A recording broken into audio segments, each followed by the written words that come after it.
अब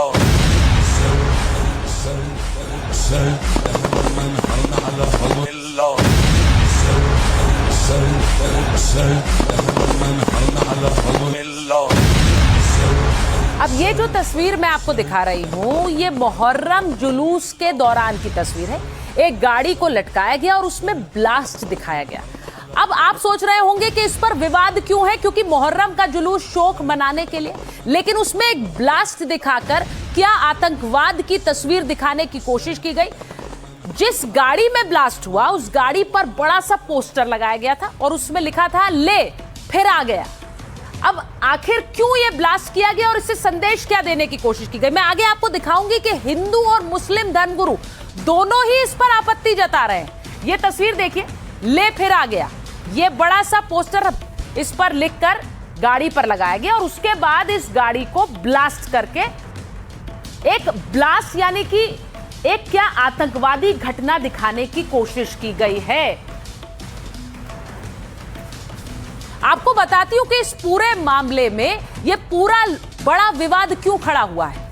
यह महाकाल की नगरी उज्जैन में हुआ। भड़काऊ जुलूस वडनगर में मुहर्रम जुलूस के दौरान हुआ। कार में ब्लास्ट किया गया। 40 फीट हवा में लटकी गाड़ी में ब्लास्ट का वीडियो वायरल हुआ।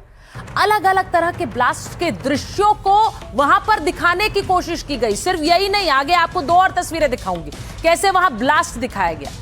अब मुहर्रम का जुलूस 24 जून की रात का है बताया जा रहा है। मुहर्रम पर निकले जुलूस में बड़ी संख्या में लोग शामिल थे। जिस इंस्टाग्राम पर यह वीडियो शेयर किया गया था उस आईडी पर पहले भी कई धमाकों के वीडियो मिले, यानी कि ब्लास्ट के वीडियोस के साथ ही इस वीडियो को भी प्रचारित किया गया। धार्मिक आयोजनों में पटाखों पर पहले से पाबंदी, खुलेआम विस्फोट जैसी गतिविधियों की अनुमति आखिर किसने दी। ये खुले में ये विस्फोट किया गया, इस पूरी गाड़ी को उड़ाने वाला विस्फोट, ये देखिए, ये करके इस जुलूस में निकाला गया। अब वीडियो वायरल होने के बाद पुलिस महकमे में हड़कंप मच गया। वीडियो में दिख रहे कई लोगों के खिलाफ केस दर्ज किया गया है। मुहर्रम जुलूस के आयोजकों से पुलिस ने पूछताछ की है। वैन में विस्फोट करने के आरोपी 4 लोग गिरफ्तार भी हो गए। विस्फोट में इस्तेमाल सामग्री का पता लगा रही है पुलिस। तो ये जो तस्वीर आप देख रहे हैं, इसने आज हड़कंप कैसे मचाया, और सवाल यह है कि मुहर्रम के जुलूस में क्या संदेश देने की कोशिश कर रहे हैं आप। अब आपको दिखाती हूं कि हिंदू पक्ष क्या कह रहा है, कैसे हिंदू पक्ष ने तो इसे सीधे आतंकवाद से जोड़ दिया। जरा सुनिए। उज्जैन के बड़नगर तहसील में कल रात को मुहर्रम के जुलूस में एक मारुति वैन को 40 फीट ऊपर उठाकर उसमें विस्फोट किया गया और उसमें लिखा गया, बताया गया कि हम फिर आ गए हैं। इसका मतलब ये है कि आतंकवाद जिंदा है और वो किस तरह से भारतीय संस्कृति को नष्ट कर सकते हैं उन्होंने साबित कर दिया है। और ये उज्जैन शांति का टापू था जिसमें अशांति की गूंज उन्होंने पैदा की है। तो मैं कहना चाहता हूँ कि बड़नगर के टीआई प्रशासन क्या भाड़ झोंकने गए थे? किसने इजाज़त दी इनको इतनी बड़ी क्रेन उठाने की या ऊपर ले जाकर विस्फोट करने की इजाज़त इनको किसने दी?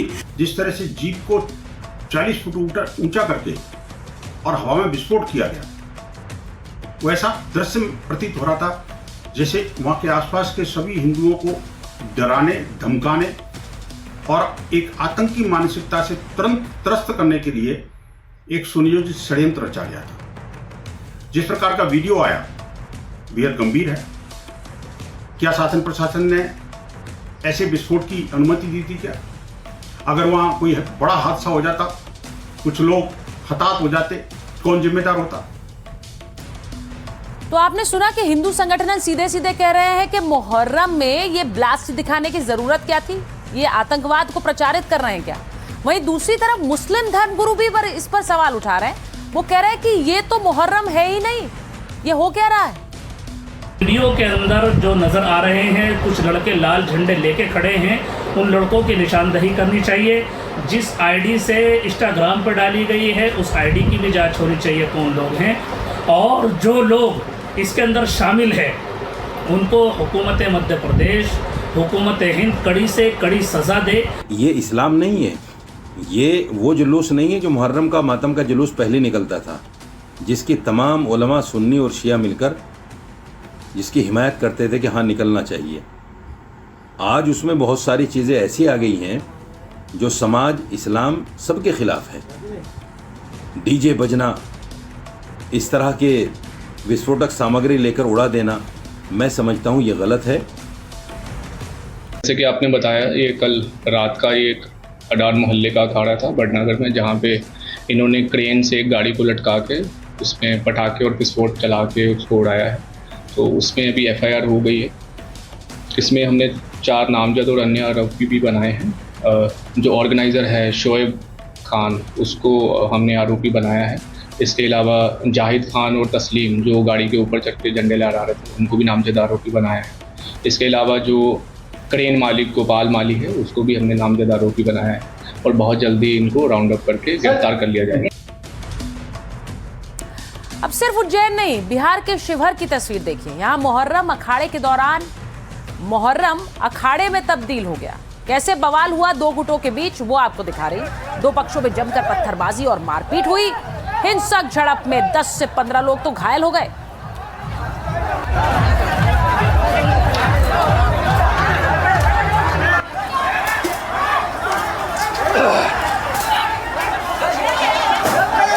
एक घंटे तक पूरे इलाके में अफरा तफरी मची रही।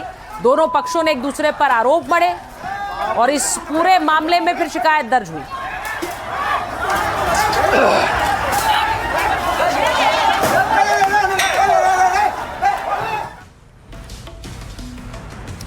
आज की एक और बड़ी खबर, और वो खबर आपके पासपोर्ट से जुड़ी हुई है। क्या आप भारत के नागरिक हैं और क्या ये पासपोर्ट आपकी नागरिकता को प्रमाणित करता है?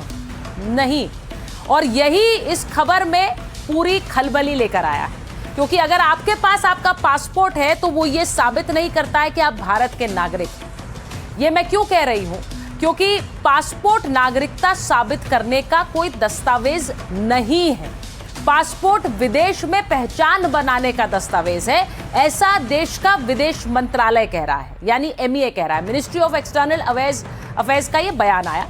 अंतर्राष्ट्रीय यात्रा में सहूलियत के लिए जारी होता है पासपोर्ट, यानी कि एक ट्रैवल डॉक्यूमेंट है। नागरिकता दूसरे दस्तावेजों से साबित होती है, यह भी कह रहा है विदेश मंत्रालय। पासपोर्ट सेवा दिवस के अवसर पर MEA का यह बड़ा बयान आया। विदेश मंत्रालय के बयान से लोग परेशान हो गए, एक राजनीतिक तूफान उठ गया। अब आप भी ये सोच रहे होंगे कि हमारे पास तो पासपोर्ट है, इसका सीधा मतलब है ये इंडिया का पासपोर्ट है, हम भारतीय हैं।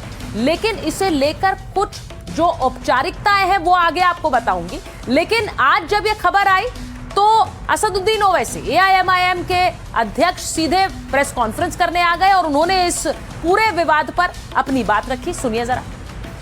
ऐसा जिस राह पर देश जा रहा है, अब ऐसा लगता है कि आने वाले दिनों में बीजेपी का मेंबरशिप का कार्ड सिटीजनशिप का हो जाएगा, यही दिख रहा है।